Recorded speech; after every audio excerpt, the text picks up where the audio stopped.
Hello and welcome to Absolute Game Off. Nerd! I am JP, and again, he is Rohan, the non-geek, non-nerd host. And with us today, we have Erwin from Spidermanmustang. And Rohan, tell us a little bit more about who we have with us today.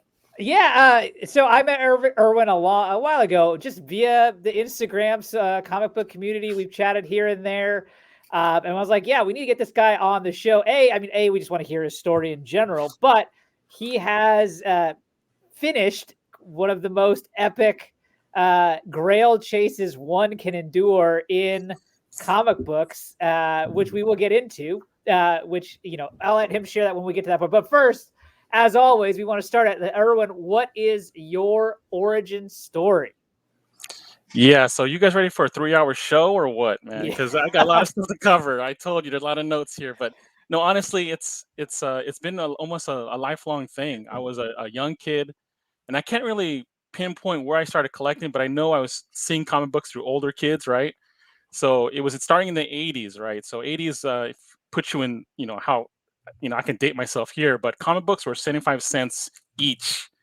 Okay, so one of the early books I remember, and I'll bring it out here for the camera. This is one of the early books. This is not my original book, but this is the earliest book I remember as a kid, fourth grade. So Uncanny X-Men 213. I didn't know anything about Mr. Sinister and all that stuff. I was just a kid, playing with G.I. Joes and Transformers, right, in the 80s. Mm-hmm. And I'm looking at this book. This kid in school said, "Hey, this is round 2 of Sabretooth versus Wolverine." I'm like, "What is that?" He goes, "Oh, it's epic." So he let me borrow it in class. I flipped through it like, "Bro, I need to trade with you. I need to trade something with you to get this." So I traded a G.I. Joe with him.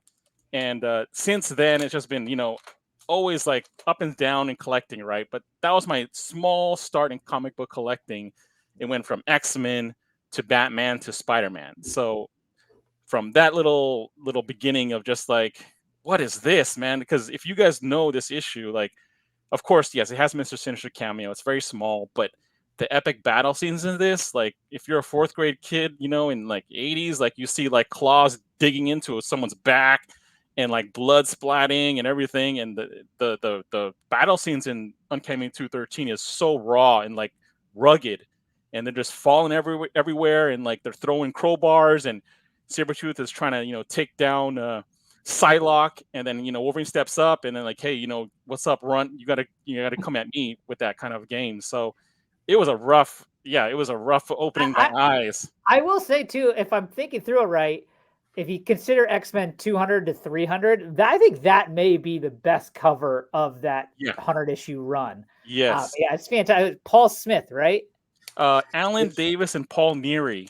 Okay, sorry. So bless his soul, Paul Neary just passed away, I think. It was just like maybe a few months ago or a month ago, I'm not sure. But they're doing memoriams on Paul Neary lately in Marvel Comics. Got it. So real quick, when you said you went from X-Men to Batman to Spider-Man, is that your interest grew, or did you completely switch from like X-Men and now you're only Batman and then now you're only Spider-Man, or is it just the interest grew and grew? Yeah, and that part gets real cloudy as a kid. Like I just jumped around as a kid, like our eyes are all wide, right? So we're just like, "What is that? What is this? What is that?" And then most likely is whenever, not to interrupt, but whenever the Batman 89 came out, probably a lot of kids switched to. Yep. I grabbed a couple Batman comics at that time, and I was mostly Spider-Man prior to that and Marvel. Yep. So that could have influenced the change.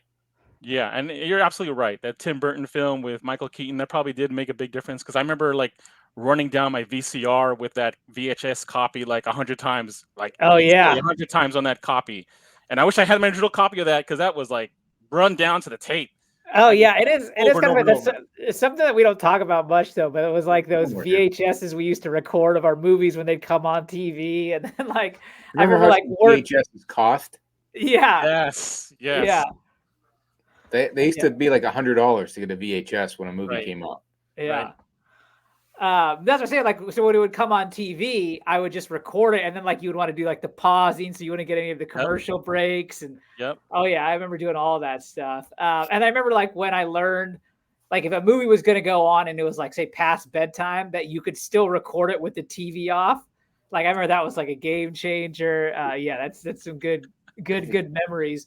So Erwin, Was there ever a pause in your collecting Oh, journey, or did you? Yeah, okay. Go yeah, into there was a that. lot of pauses, right? I think two major pauses, and unfortunately, my original collection, I sold it, and that was a big pause, right? So, Sold it well, when? going backwards a little bit, just to go back a little bit. So when I was a kid, why I was so wide eyed is that my after I getting that Uncanny X-Men 213, I was getting books from 7-Eleven. So I would grab random books, right? So they're never sequential. So you just grab it off the rack, like, oh, what's this? Oh, cool. This is a Fantastic Four with Diablo. Oh, cool. This is a Spider-Man. And this is again, is not my original copy, but I remember buying this off the rack in 7-Eleven. And this was an expensive book back then because, mind you, I started when it was 75 cents per book. This is a double sized, $1.25. Oh, baby. That's a lot of money, man. I don't know. But then, I said, oh, well, common sense, there's more comic in this book. So I think it's worth it. So I bought it for $21.25 at my local 7-Eleven. And I was hooked, man. I was just always grabbing like random books that was off the rack. Nice. Now, so okay, so let's go ahead and shoot real quick because we can start with the chase that we're talking about. If you could tell what's behind Erwin there, we have ASM 1, 2, 3, and 4, and that's not the end of the collection. It goes from No. 100 to what number, Erwin? Oh man, it goes from 1 all the way through 900. You're talking 940 something they're on right now. So it's almost 950 is coming up around the corner. And you Yeah. have all of those issues. Every single one. So I'm always grabbing the new issue off the rack every month, whatever it comes out, or I have it saved into my little stash, and then I'm like, yep, give me my books, and it's always Amazing Spider-Man. How many of them are graded? Okay, so here's the thing. I don't hate the grading game, but I would say 99% of my collection is raw.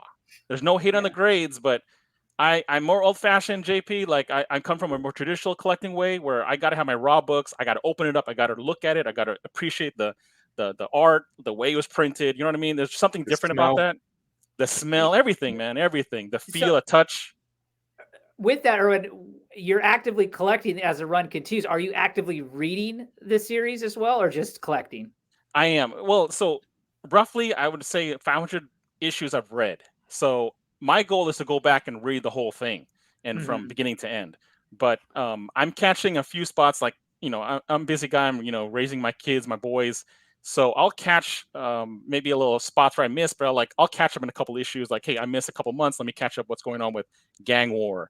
What's going on with Tombstone right now? So that's the current stuff that's happening with Wells. Now, since you just brought up having boys, are they indoctrinated into the Spider-Man? The oldest is. So, Yeah. I started a little later. I got my eldest is 3 years old. So he's deep into superheroes, man. Like he's Love like it. he's for when he was 2 years old, he's knocking off names like nothing. And people were like, whoa, whoa, whoa, whoa, calm down. This guy is only 2. He's like naming Hulk, Thor's hammer. Like he knows a lot of stuff for a 2-year-old. Now he's 3 now, but he was already indoctrinated, like jumping in superheroes like fast. Got it. So at what number did this Grail run chase start? Like, did you start at like 350 or, I mean, I assume you didn't start at 1 because you didn't pull that one off the rack, obviously. No. So I know when I started doing this, I was, honestly, it came with my local comic store, right? So I was wide-eyed everywhere. He's like, yo, you gotta focus on something. So I was like, everything's so shiny, right? Like, oh man, this is a key issue. Oh, this is a cool cover. Oh, this. It's like you got to focus on something. So my local comic shop here in the Bay Area, Treasure Island Comics, said, Alex goes, yo, focus on something because it keeps you focused on that thing and that goal. So I started, grabbing stuff at my back issues for like maybe issue 800 ish, and that was 2018, 19 ish, around that time. So, but I was slowly grabbing, right? I was grabbing like the current back issues that was only 800. I don't know the exact issue where I started. Like, okay, I'll slowly grab stuff. And mind you, I didn't know this whole world of Instagram. So I was slowly being brought into Instagram maybe in 2020-ish.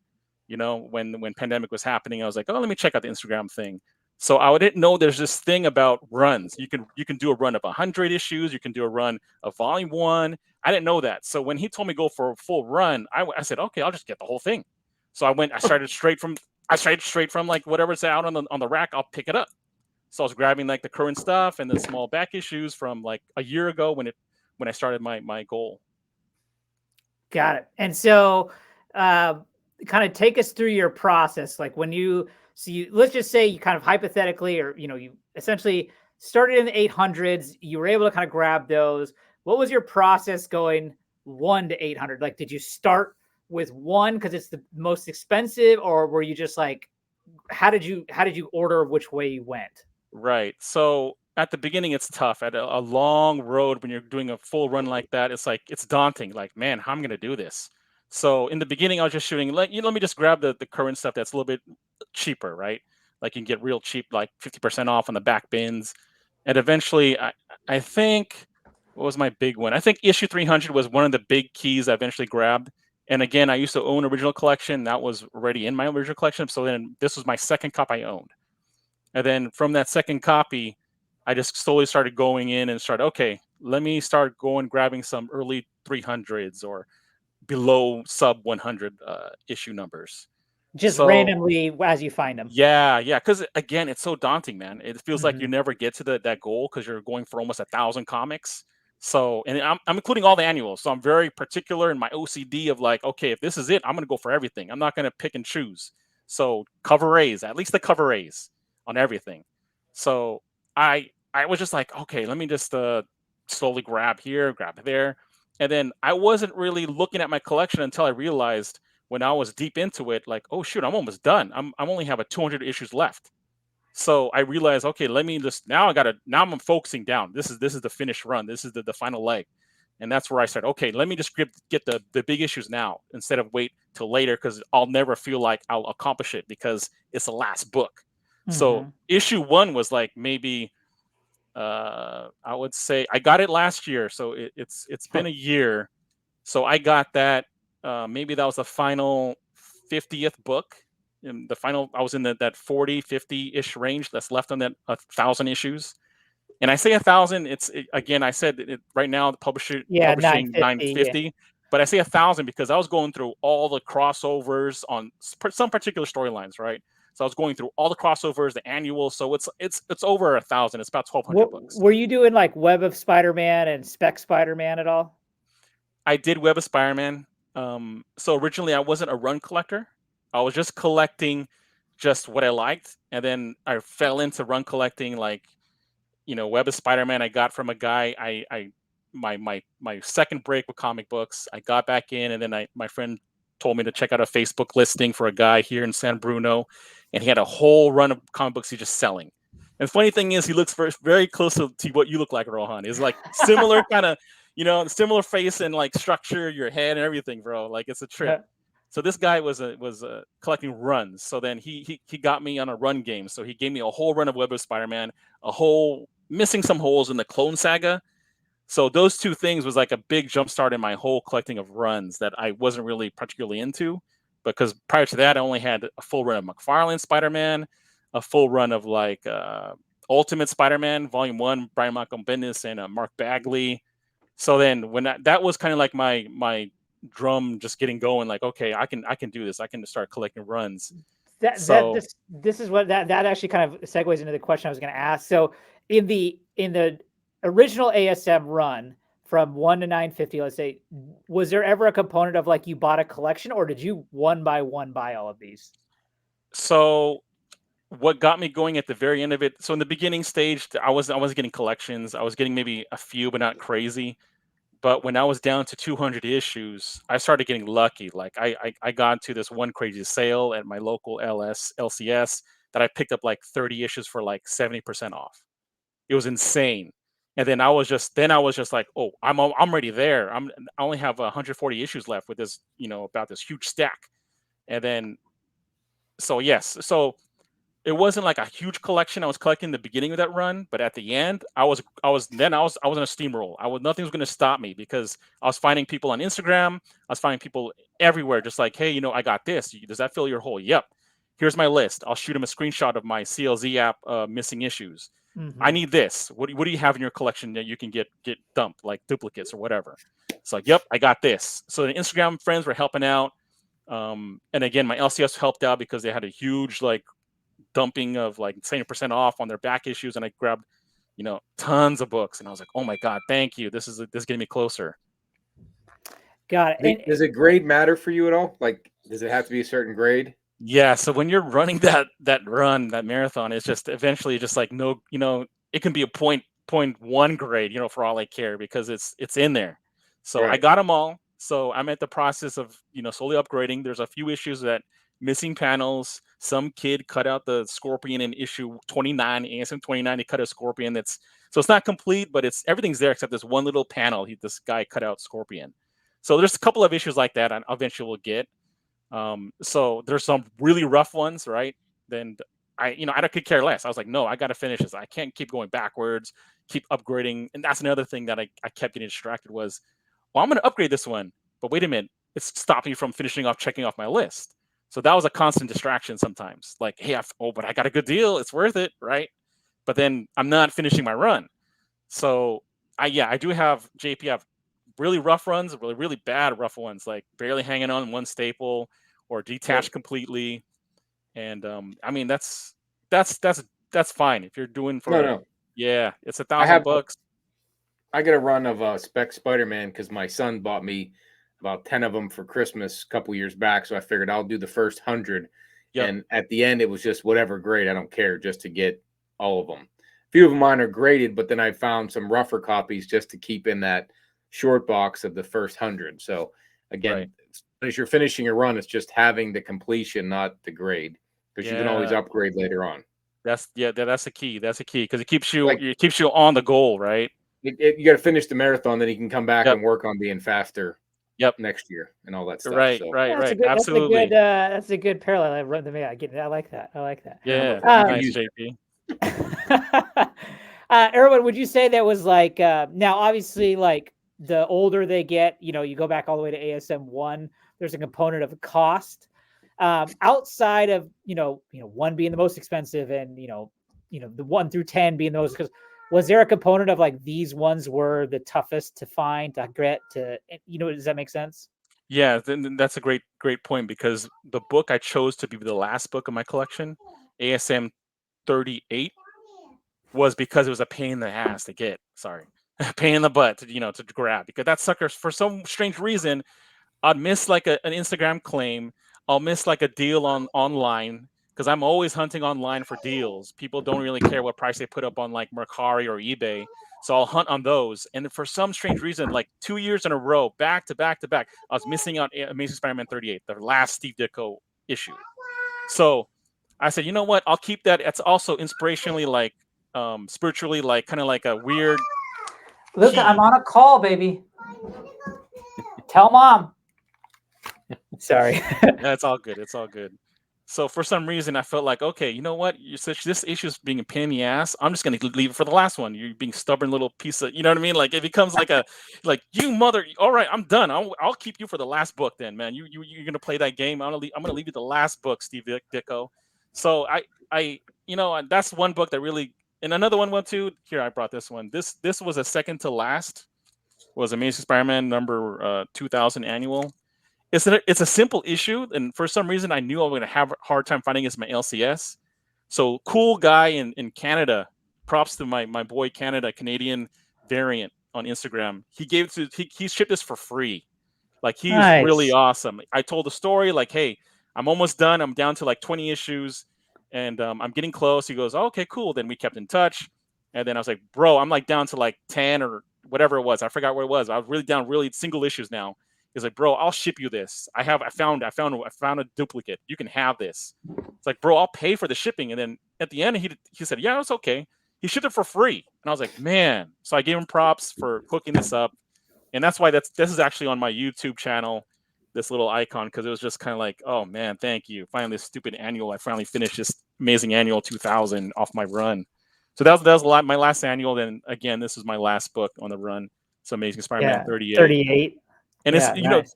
There's a weird fact about this book. This cover is actually cut-ups of interior artwork. Wait, what do you mean? So it's not an actual cover that Steve Ditko drew. He drew the interior. So what they did, they just took interior artwork and just kind of like mangled and put it together for the final cover.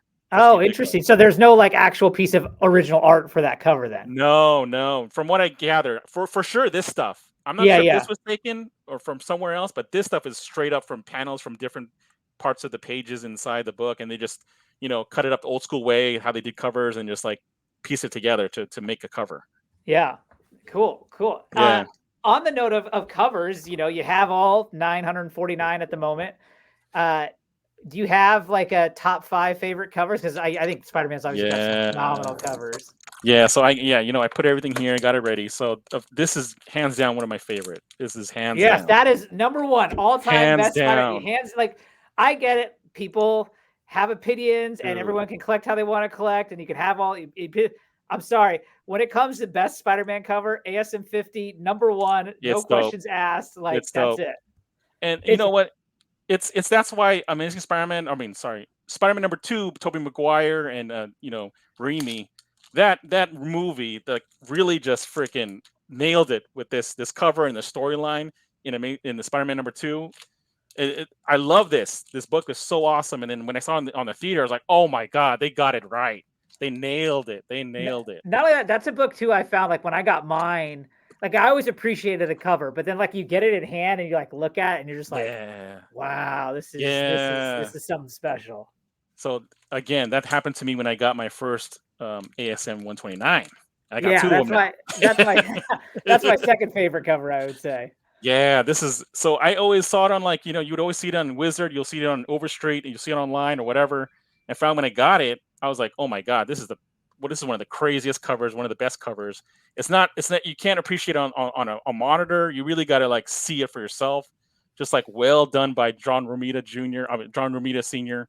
Just well done. Just oh my god. Yeah. Oh my god. So those are the top 2. The other ones, what do I have here? And yeah, so the other top would be my Amazing Spider-Man 3 back here, the Doc Ock, because that one was a really huge book that I knocked off 2 years ago. And then Amazing Spider-Man, believe it or not, number 4 I really like. Oh yeah, there you go, JP. 300. 300. You got to put that one up there. Yes. Probably better than ASM 50.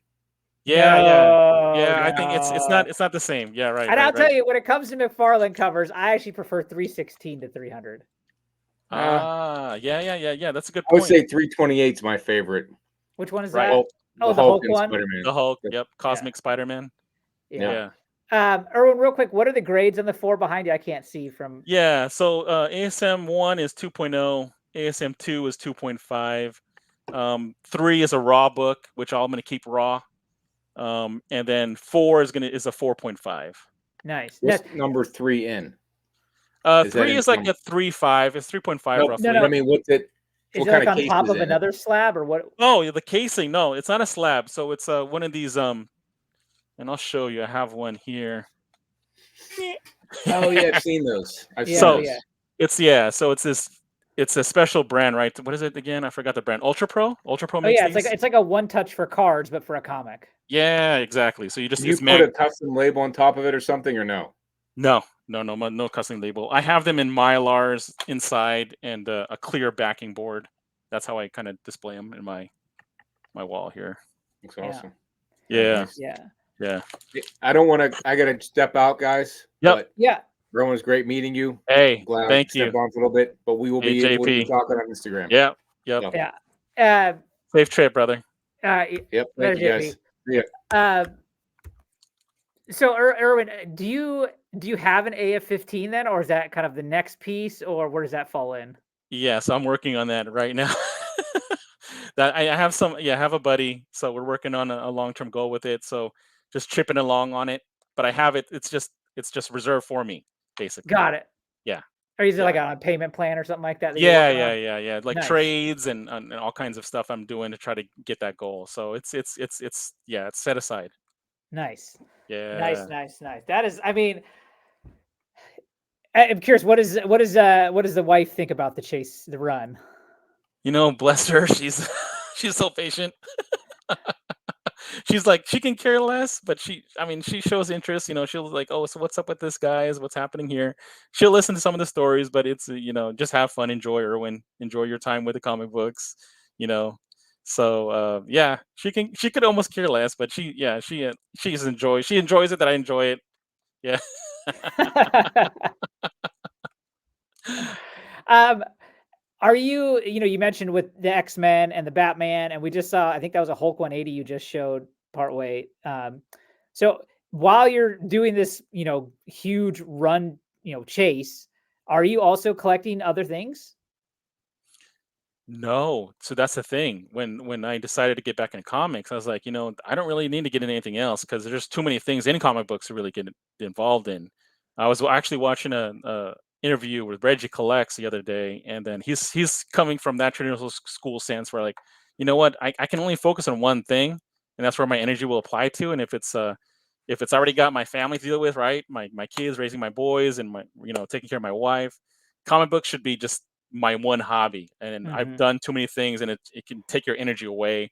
You got your work already related stuff going on, and so comic books is really insane. Like, you look at the price tag on some books or whatever you want to spend, you think you want to invest in, and you look at something that can detract from that, right? Like action figures, statues, cards. And no shame on that, right, Rohan? It's cool, cards is cool. Like, I got cards here, but I'm not crazy in collecting it, but these are the only ones I got. I talked to you about it. Like, I found this one, right? Yeah.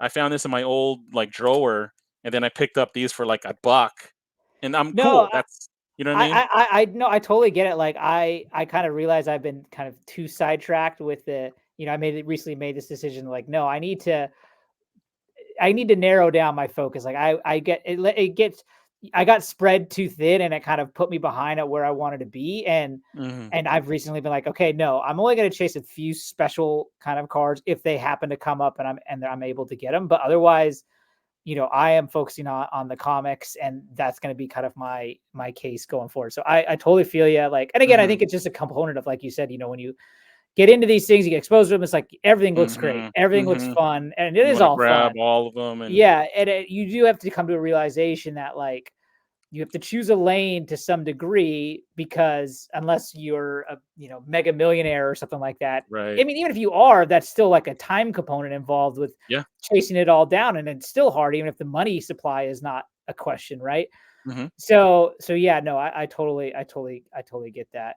Uh, any other good, like, in terms of the Grail run chase? Any like good stories you can share in terms of, like, oh, this one took me blah blah blah. Oh, so the funny story about ASM 129, like, I like using online shopping to the degree like crazy sometimes, and it became an excessive craziness of always checking what's the most recent posting. And I missed a post from a gal I was talking to about another book, and she didn't tell me what else she had. Some gal that didn't care what she has, and she knows the value, but she doesn't care. It's like probably like inherited from somebody.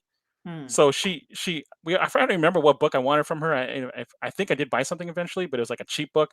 And she posts like, and I keep checking. Mercari is one of the ones I always jump on, right, real fast and easy. So I saw this ASM 129 jump on for like $250. Oh my. The only issue with that comic, Rohan, was just a little curl that's easily pressable. So I pressed my own book. So I was like dying. Like, are you serious? That's nothing. That press is easy to fix that little curl that's on like the cover. And I was like, oh my god. And I pleaded with her like, hey, you should have told me you have this. Can we work out a deal or something? It's like, nah, it's already sold. And I missed it by like probably 5 minutes. Oh. So, but there's a success story to that. So I missed out on that great deal, and then I find this book on a great deal, and I'm not going to say the number, but it's a great deal, and I did it twice, so it kind of made up for that really horrible story of missing out on something that's so cheap. Mind you, one of them is like, this is actually Mark Jewelers, Oh. and yeah, so I don't know if you can see it. Kinda, yeah. Uh, it's a Mark Jewelers, and it's a decent, really nice shape. Only like maybe a tear here near the L and Jackal, but that's it. I mean, there's a couple of spine ticks, but it's barely. It's not. It presents very nice, like a 7.0 maybe. Hmm. And then this one I got really cheap, about the same price actually that I missed out on. So this is again this one is a little bit rough though, but still for a key book, getting in a really steal, Oh, like, yeah, you know what I mean? That's the only totally. biggest issues is these corners right here. Are you planning on keeping both? Oh yeah. This is actually my third copy that I owned. I sold the other one um to really invest in my run, right? That's what I was gonna So say. That's why I was asking because you're already saying that you're kind of chipping away at the AF-15, so it's like that's a good chunk towards it. ASM yeah. 129 is not a cheap book. No, no, no, no, no. So then I have a lot of duplicates, and I'm actually did my own. I hosted a flea market here locally at a college, community college with my buddy Adobo Ninja. That's an Instagram, and we kind of like just co-booth, sold books, and that's chipping away at my goal and helping out the family. You know what I mean? Like whatever. I'm not trying to be rich, but I want to get my goal done. So that Mhm. kind of like helps the hobby breathe into the hobby, and also help out with family stuff. You know what I mean? Yeah, absolutely. And I mean, speaking of like the flea market find, you had a pretty huge score recently with Ultimate Fallout 4, right? Oh, no, so that's my buddy that did it. So I Oh, shared okay. that with yeah, yeah, yeah. So my buddy on the West Coast, he's kinda like the yin and yang, I guess, to your buddy on the East Coast, Mike, right? Mike? Wait, you talking about JP that was here? No, not JP, but you're a buddy that does a lot of flea market Oh, digging. Mike. Yeah, Lunch Money Mike. So my buddy Homan, he goes by Oman Comics. That's his. He breeds flea markets on the West Coast like nothing. So from San Francisco Bay, we have a really great space to just go through a bunch of flea markets, thrift stores, LCSs that just don't, know what they have, and he digs in a lot of places, and he does it consistently every weekend. That's the key to get those Yeah. deals. Yeah, I think that's it's when you think of those stories, people think like, "Oh, I'm gonna go to a flea market tomorrow and I'm gonna score big." And Right, right, and it's like when you talk to the people that have found the scores, they're like, "I've been to 1,000 flea markets in the last year and I've got 2 scores." Right? It's a right, numbers game. Like you got to take your shots, but it takes a right, lot of shots to score. right. So I get that. Yeah, yeah, awesome. What besides is the AF-15 then the sole focus right now?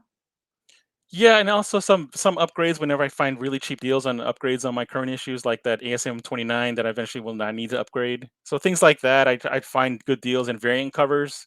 So I'm grabbing variant covers really cheap, like $5 when they're worth like 25 normal price. Folks on Instagram will post it. So a buddy of mine, the same guy that hooked it up with my annual, it's like, yo, check this out. And then he'll shoot me like a listing, like, hey, there's a bunch of variants for like $5, and their market value is like $20 at least sometimes. So I was Mhm, like, yeah, cool. I'll make a deal. I'll shoot it and see what he says. If I grab all the ones that he's listing, and we'll make a deal happen. So that those things I'll run into, and I'm like, okay, yeah, of course, I need to take these. It's there for me to grab. I'll do it to knock off some variant someone chasing. But AF-15 is pretty much, yeah. That's my goal. I've killed a bunch of books that I don't need, and I filled a bunch of inventory up the books I don't need. So it's all they're focusing down on what should be my personal collection versus ones I can let go and just resell it off. mhm. So that's pretty much, yeah, that's my goal for the rest of the year. And then what about, like, when AF-15 is in hand, um, is it just an upgrade saga going for the distance or I think so. I think so. I think that's pretty much. I mean, I want to keep. I want to say Hulk one is another one, but I have lots of good amount of keys that I'm happy with that I can always just flip it for other keys or whatever from here on out. But I think hitting the A15 is pretty much I'm good. Like there's a point where you got to be happy, right, Rohan? Oh, yeah, totally. And it's tough. It's speaking to the choir for a lot of folks that are collectors. It's like you never find happiness. Sometimes you just want to find the next book, the key grail. But there's eventually the time where like I like my collection. I'm Mhm, good. And I know some folks are like that. Like my buddy Alex, who referred me to take this goal on, he's got his old books. He's good. He only has one or two of like some old school golden age stuff he's chasing, but he's good. He has a lot of books, but he doesn't have to have all of them. So eventually, I think that's it. Yeah, because Spider-Man, and that's pretty much, you know, um, what I always liked. And I think, can we go step it back and like how this all started, like with absolutely. Spider-Man Yeah, and yeah, absolutely. Yeah, yeah. Tell us what was it about Spider-Man? Absolutely. Yeah, I mean, I got so distracted with the run chase. Yeah, absolutely. Let's go back. so the cool thing about Spider-Man is that, he's an everyday hero, right? So he's struggling. And then I was like, comic books are just escapism in the purest form, right? Just like movies, just like games or board games or chasing, hobbies, anything, Pokemon, whatever. So with comic books, it was like my thing as growing up as a nerd, right? So you just get lost in the pictures. For me, it was the pictures in the beginning. I never read that much. I would read some, but mostly it was just the pictures and enjoying the covers and interior artwork, and then just enjoying the character. So with Spider-Man, just like a lot of things that click, right? You just like a nerd, a photographer. And the funny thing is, like, subconsciously I was a photographer for a moment. And then I was taking pictures of my local newspaper, which is funny. And it wasn't like something I did on purpose, just because my buddy was in photography. We kind of like it was like a buddy thing to do. Like we both were staff photographers. We shot a lot of fashion photography back in the day, and then 23 odd years ago, and that was my thing. And so when I was a kid, it just that gravitated towards just a guy struggling with life, trying to be normal, trying to get along with friends and work or school. So that was kind of like my gravitation towards him. And then I think the Spider-Man '90s played a key part because during that era I was into X-Men Batman ish, the '80s and '90s, and then when the Spider-Man show came on, the animated series in the '90s on Fox, Saturday morning cartoon, you know what I mean, and X-Men was on, and then the following year, I think when Spider-Man hit, it was just I was hooked. Like I was like, whoa, this is pretty cool stuff. So then I started focusing more on Spider-Man that time. So my original collection, I remember my first key as a teenager. I gathered my funds, right? Like I had like simple job in the summertime. I gathered my funds to pick up Amazing Spider-Man 42, which is the first appearance of Mary Jane.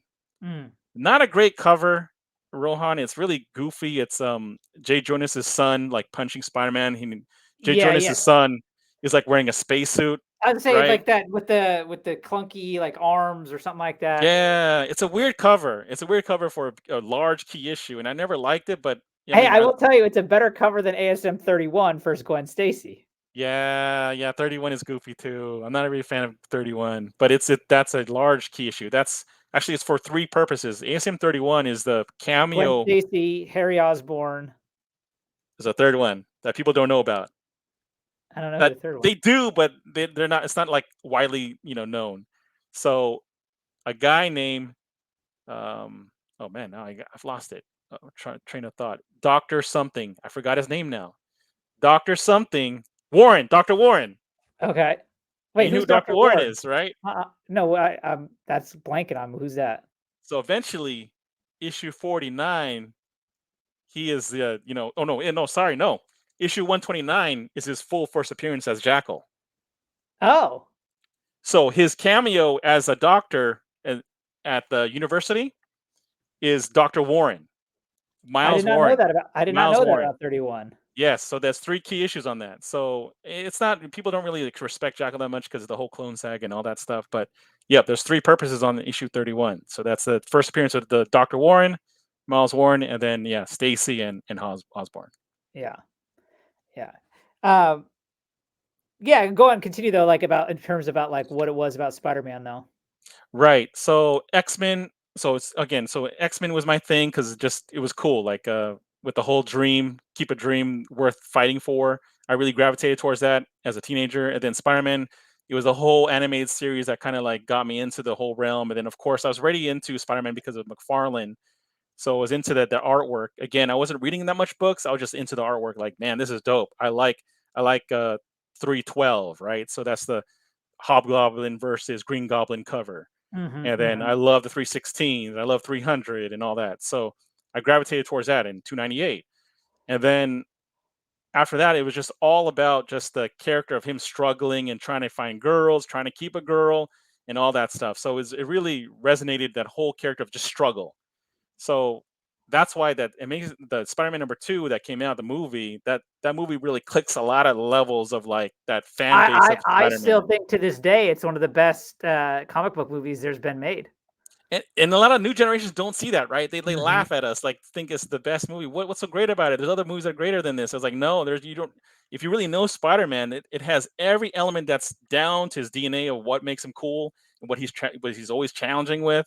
And then it's just the villain. The villain is Doc Ock. So ASM 3, that's one of the key books of my run that I was like, oh my god, I did it. Like I really felt, and this is weird too, Rohan. I actually felt more accomplished with 3 than 1, which is weird. Yeah, I think that makes sense because now let's just say if AF-15 wasn't a thing and ASM-1 was the first appearance, maybe you feel a little differently, right? Because that's Spider-Man's first, right? Right, But like right, I get right, that, like, because in my opinion, like it's Doc Ock and Green Goblin are Spider-Man's two biggest villains. And so I totally understand that why 3 could be a more favored book because like 1, it's like you got the Chameleon.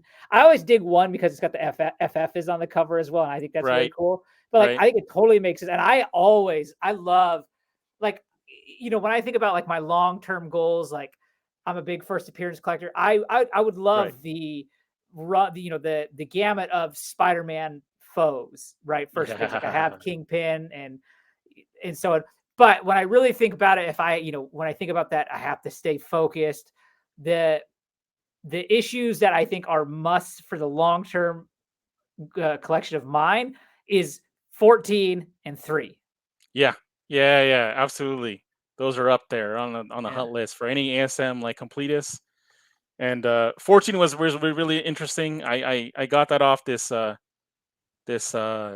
not FBI agent, some guy who works for the agency, some 3-letter word government agency is a collector, and we kind of did this trade, and it was a weird story, but I got it off this guy that's local here in the Santa Cruz area.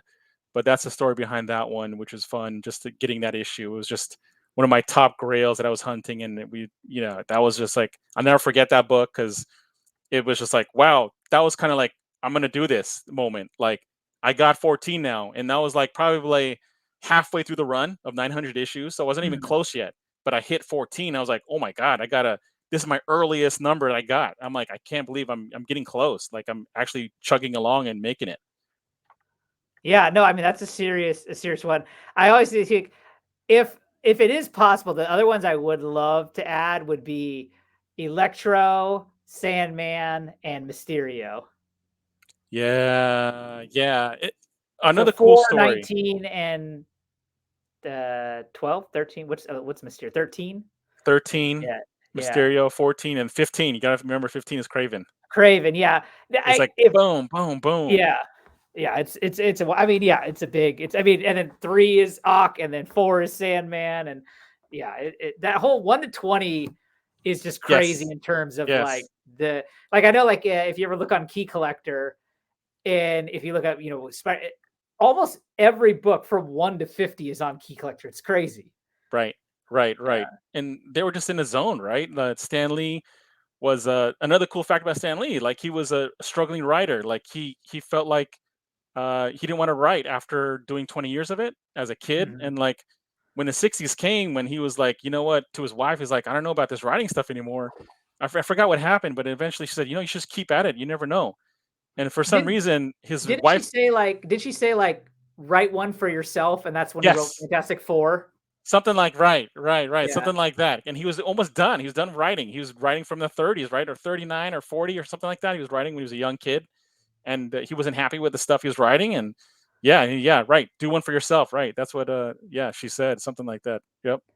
It is interesting that I don't know, obviously, like the history very well, but like obviously you had Captain America in 1941 when it comes to Marvel, and then they had like Namor and some of those golden age. But then, like, with DC, they had the success of Batman and Superman and Wonder Woman and Flash. So Hmm. superheroes were a thing, and I'm assuming it was like an it was a move to be different. They kind of went into that like kind of monsters and the out of the ordinary. So you had like your strange tales, your tales to astonish, um, your journey into mysteries, right? Things like that.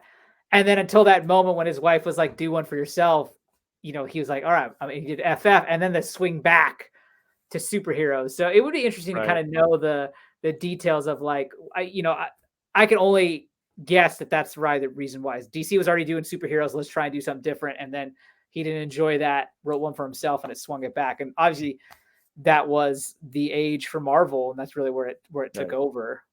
Right. Right. And he said it in before in other interviews, like because his style was different. That hey, these superheroes are flawed, right? They have something Mhm. about them that's different than your normal Wonder Womans of the world and Batmans or Supermans. So that was like the key thing. Um, so let me go back though to Rohan. Sorry, we're like No, getting no, away. Um, so like, yeah, all right. So when I started, yeah, so I mentioned the Jim Lee. Oh, okay. So one of the cool, okay, so I stepped away from comic books right in the 90s, and then 2000s rolls around, and Jim Lee and Jeff Loeb decides to start a book together in Batman, right? And I was at my Borders in San Jose, and I see on the rack issue 612. So this is not the original cover. I mean, the original comic. Again, I sold that collection originally. So, but this was on the rack, and I got this, and I was like hooked again in comic books. Mm, Um, it's a great cover. it's a great cover. So, I mean, obviously, just iconic. They made a black and white version, which I also have a cover of, and this is the newsstand version. I'm trying to find a high grade one eventually. So, this is the one that kind of got me back in comic books. And usually it's just a dance with comic books for me, man. Like it's usually getting back by reading a Wizard, or getting back because of Jeff Loeb and Jim Lee cover and Hush Run, um, or it's like Civil War. Mark Millar and Steve McNiven was like running it crazy, and Brian Michael Bendis and Francis Linnell Yu was doing the Secret Invasion. So I was hooked, yeah, during that 2000 era. Um, and then what else was kind of bringing me back sometimes? Brad Meltzer and Rags Morales, Identity Crisis. So I'd find myself like leaning towards DC, but also still going back to Marvel. So I'm always still a Marvel guy. I'll enjoy the writers of DC, but it's still not going to keep me away from Marvel. Just something Hmm. about the Marvel, and just always bread and butter. Marvel's always my thing. It's just like your Ford versus Chevy's Yeah. arguments. You know what I mean? It's just Marvel's Marvel, and just that's how I choose. I just roll that way, and I'll appreciate DC and the independence, but it's independent books. But I mean, it's always Marvel for me. Like I'll go back to my standards, right? My Spider-Mans, my X-Men's, whenever they come out with a good story again. But that's the bread and butter. No, I mean, I'm with you there when it comes to Marvel. Like, I am a big Batman fan, and there are definitely some Batman books that I want to nail down. I mean, eventually there will be a point too where once I finish like the Silver Age kind of chase I'm on, which is going to be years, down the line from now. I'll try to break into some Golden Age stuff, but there are, with that in mind, there are a few like silver, like I want to get like the first Mr. Freeze, things like Hmm. that. But I'm the same with you. Like, I don't want to knock anyone that collects independent or collects.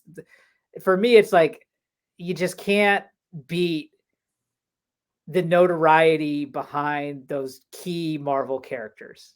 Like, I Right. mean, obviously Batman is there as well. I would Oh say, like, yeah. you know what I'm saying? But like after Batman, and like I know Superman's there, but like I mean, when you're talking about like Spider-Man, Wolverine, X-Men, Fantastic, Hmm. like people know these characters around the world, and that is also part of the draw to me, is that, oh yeah, that guy, that who doesn't even know anything about comics, he knows who that character is. I got his first appearance, like that piece of Hmm. history, that kind of like I'm with you. Like I'm always coming back to Marvel. Right. Yeah. Right. Yeah. And there's another thing that happened during the 80s, 90s as growing up is that, oh, Marvel has all the artists, but DC has all the writers. Hmm. And I don't know what the new tagline is with the whole battle with DC and Marvel, but that was an old school like tagline, like, oh, but DC has the best writers and Marvel has all their artists. But I can almost care less because I just visually always stuck with the artwork, and I was like Hmm. drawing back in the day as a kid, and I was always into just the artwork, and that's pretty much brought me into the Marvel comics. And the current stuff isn't that great sometimes, and it's going through this weird funk. A lot of fans are saying, but I just pick and choose my titles, and I'm just keeping it simple with Amazing Spider-Man for now. But it's usually a cycle. I think we're going through a cycle with the current comic books because the '90s was tough, but believe it or not, the '90s was fun. When I was a kid and a teenager, Yeah. there was a time, bro. There was a time in my city, my small city. We're only like 100,000, or no, 70, 80,000 people in this city. There was a time in the '90s we had like 5 comic books shops in the '90s. And of course, we all know the reason, right? Because the whole inflated of like, hey, you can buy the next Amazing Fantasy 15 or the Action Comics #1 if you get into Spawn #1 or whatever.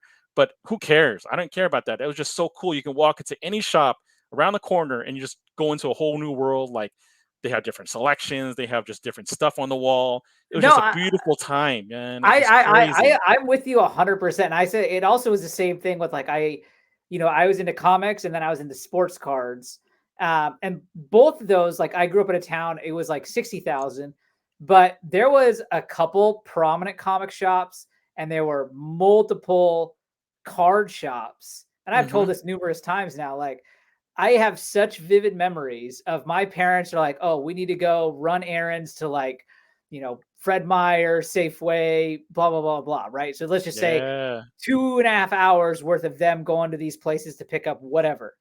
right, And they right. would drop me and my brother off at the comic book store or the sports card store. And, we were young. We didn't have money. So it wasn't like we were buying, but we would just like go there and just escape and just like look through Yeah, the bins, look through the yeah, glass cases. And like, I love that. And like now, those shops are, I feel like, so far and few between compared to what yeah, there used to be. And I understand, like, there was that whole crash yeah, and especially now with like the internet and Instagram and eBay, it's like, does there need to be the brick and mortar? But like as a kid right. growing up, those have a prominent place in my memory for sure. I remember there was one shop was like in a weird spot in the just a town next door to us in San Jose. It was behind a Toys R Us, Mm, and it was a weird shop, bro. It was like it felt like a little closet space of the Toys R Us corner. Like it was a weird setup. I don't know how they worked it out, but it was like a door on the very corner of the back end of a Toys R Us in a strip mall setup. yeah. It was weird, and it was like everything was there. It was packed with comic books, and I saw Jim Lee, X-Men up there. I saw at the time I think X-Men 275 dropped, so it was during that same era. The Jim Lee era was just popping, and the books were expensive on the wall for Jim Lee X-Men. Everyone was trying to grab them. Um, and that was a weird shop. That was one of the weird, vivid memories. Like, what the heck is this shop doing in the corner of a Toys R Us? Like, it felt like a closet. Like, it was literally this tiny, tiny shop. But that's what it was in the 80s, 90s. Like, people were just popping up shops like crazy, and then people just couldn't get enough. It's like how Pokemon was in its heyday, or even like a couple years ago, right, where people were playing Pokemon Go, and everyone was doing Mhm. Pokemon Go, and everyone was collecting cards. Comic books was that was it. Sports cards, comic books was insane that era. Oh, I Like, mean, it was currency in school. I remember like yep. it was trading and like it was a thing. I mean, it was awesome. Yeah, it was such a great just a great time for that. Like it was awesome. I'm totally with you. Do you Um, remember anything you traded for? Because I traded GI Joe for my X-Men 213 back in the day. So was there I don't something you I, traded? I don't I don't remember trading cross hobby. Like all I Okay. remember is trading sports cards, comic books for comic books, Marvel cards for Marvel cards. Um, I definitely though like I was first comic books and Marvel cards. And then as I like grew up, I was like, okay, I'm too old for that. So then I transitioned to sports cards. And I remember both times too when like I wanted to go to the store to, like you get money for your birthday or whatever, right? And my mom Mhm. would be like, okay, you have this money. And I'd be like, oh, I want to go to the comic book store. Or when the time I was in sports cards, like, oh, I want to go to sports card store. And I remember my mom being like, why are you spending your money on this? You're gonna just give it up eventually. And I remember both times. I remember vividly telling him like, "No, mom, I'm gonna do this forever. Like this is never gonna stop." And Right. then I mean, that happens to all of us, right? We all grow up and there's other things going on, and you get distracted, and then yet now here we are in our 40s, right back into it. Yeah, it's great. It's fun to kind of think back and it takes you back, and that's the whole fun of it. So What was yeah. your grail growing up? What was the key player? Was it Bo Jackson? Was it Michael Jordan? What was the key Oh grail for you? no, my all-time favorite, and even to this day, my all-time favorite athlete is Ken Griffey Jr. Oh, Uh, yeah, yeah, yeah, yeah, for sure. it's because so I'm up in Seattle, so obviously Oh, he right. was here, and so Ken Griffey Jr. And then on the basketball side, like I had some football cards, even though I'm a huge football's probably my favorite sport. I never really got into the football card. It was mostly baseball and basketball. Mhm. So Ken Griffey Jr. on the baseball side, and then on the basketball side, again Seattle, Sean Kemp, Gary Payton, and then I was a big. The other two I collected was David Robinson Yep, of course. and John Stockton. And you may Oh, think John Stockton is weird, but why it was John Stockton is because we used to play on the street, Yeah. and I was the smallest guy almost always when I played. Right. So I kind of mirrored and modeled my game after John Stockton. So I was always like the assist leader, played good defense, stole the ball, things like that. So I had a love for John Stockton. So that's where that came from. Oh, that's dope, man. I Yeah. remember owning David Robinson on I think it was what was the hot cards that back that released in the 90s.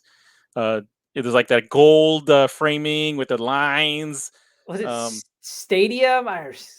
no, it was like gold. It was like a real solid, deep gold color. You remember that one? I remember vividly having a David Robinson. I had a John Stockton in that series. I think it's not Don Russ. It's one of the other ones. It's not. It's No, not. I remember like Don Russ, Bowman, Topps. They kind of had a more of a old school kind of dull, and then there was Right. like Skybox. Skybox. Oh, okay, Skybox. yeah, Is yeah, that yeah. one? I remember having a David Robinson Skybox card. Not worth Yeah. anything. It was just like it was cool. It was cool Yeah. back in the day, like the way they designed the framing and everything. Yeah.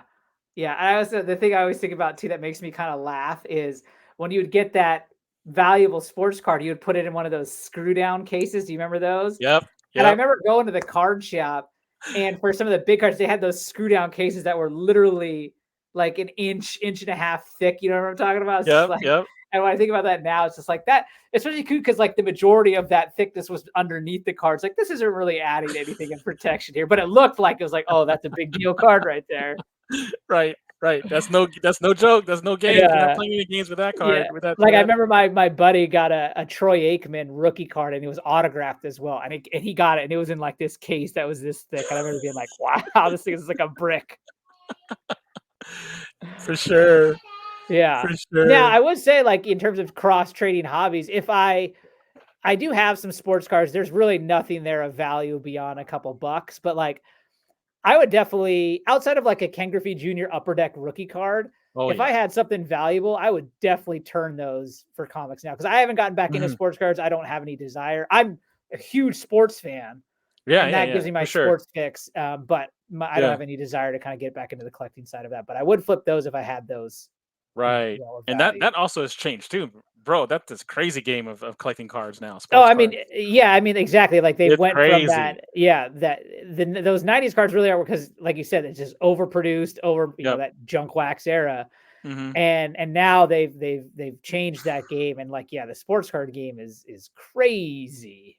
Yeah, even celebrities are doing it because it's like $20,000 for a pack or some crazy amount, right? Yeah. It's like, are you serious for one pack? Yeah. Like, what is it? Drake dropping like 100 G's on like a 2-pack, 4 packs in a box. Like what? Like what's up with these sports cards, man? They're crazy. It's wild. Yeah. Yeah. I wanted to also talk real quick. You've recently started a channel on YouTube. Yes. Tell people why you started it, and then let's just assume no one's seen it. What is it you're going through on your channel? Yeah, so that was brought on to my friend from Canada again. You know, Canada. He said, you know what? There's a lot of folks that do this thing where they go through the whole collection of Amazing Spider-Man. They record the whole thing. I was like, for real? He goes, yep. They go through the box by issue, cover, and it's like a thing. I was like, really? Because you should look into it. So then I thought about that. I was like, you know what? I got my goal. I might as well do something with it, right? So I said, sure, I'll do this. So I started a channel.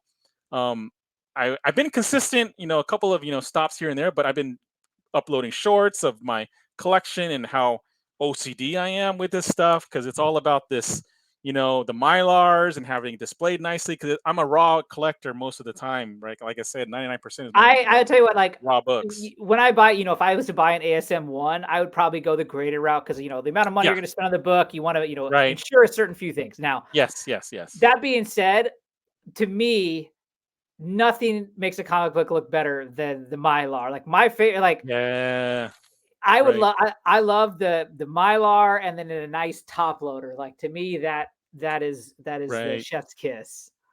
Right. Oh, and then speaking of, since I'm on episode 71, I decided to pop this out. This is ASM 71. Ah, yeah.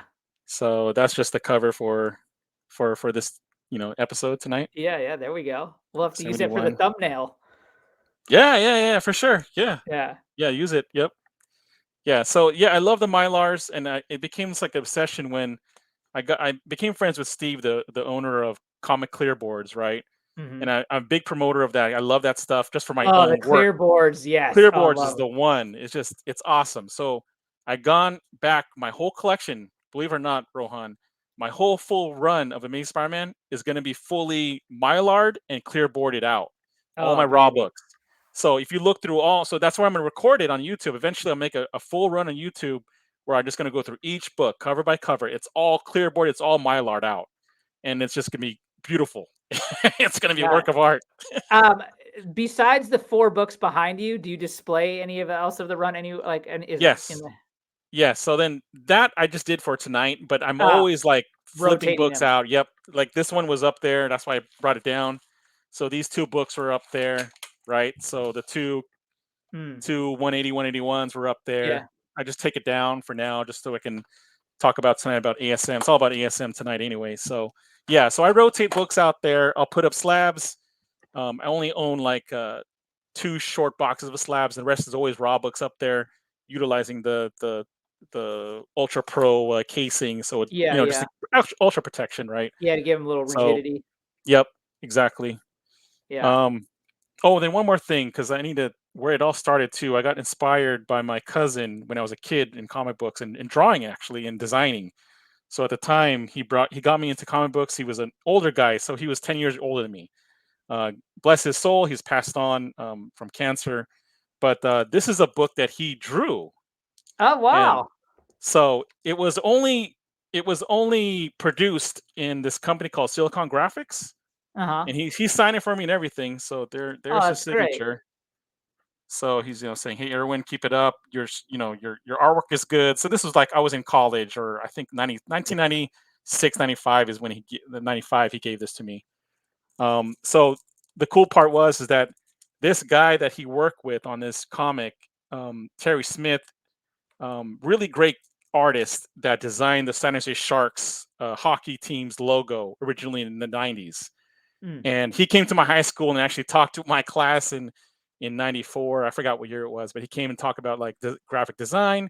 So it's weird how things connect, when you're like a young mind just getting into something and they just kind of just inspired you. So shouts out to my cousin that got me into it. And then, he got this to me when he got this published. He's like, yeah, this is something I did. I think you'll like it. And he just signed it for me. And it's kind of like I'm glad I kept this, because the weird part is when I was cleaning my stuff here, when I'm doing a lot of like, this is my comic room kind of, it's like our extra room in our house.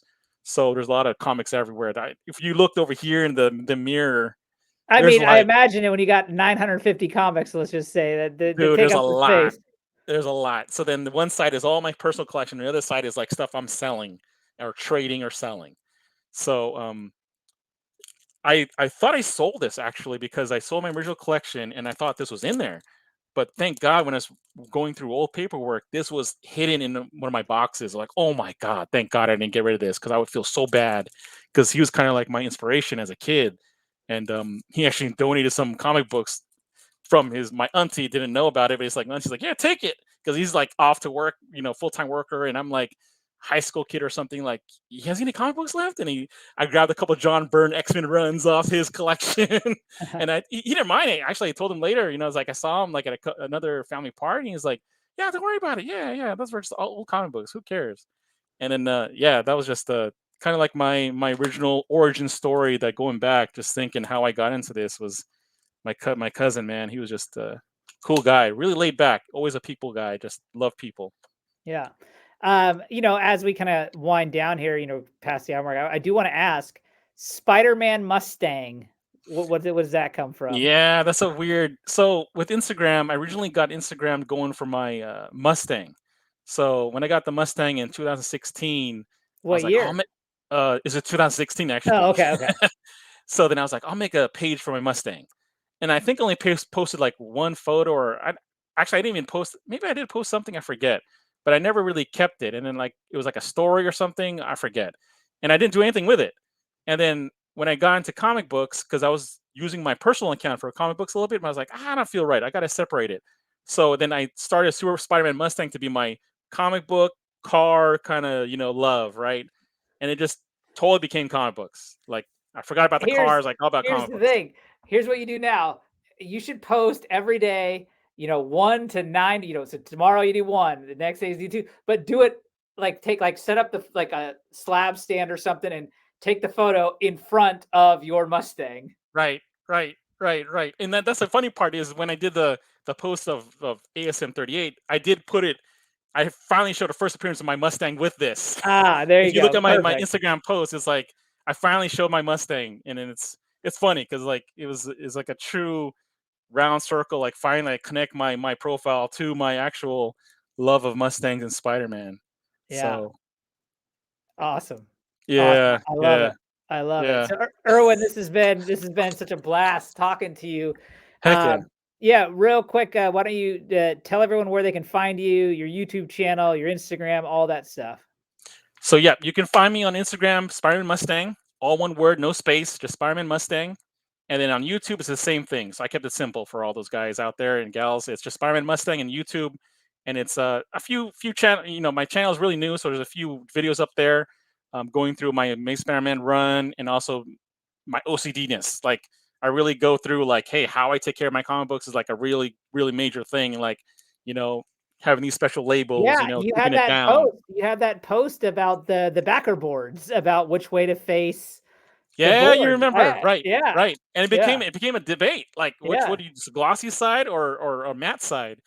So I kill that debate. I'm just going to clear boards on all my key issues anyway. But it was a fun thing just to talk about, and people all had their different views, right?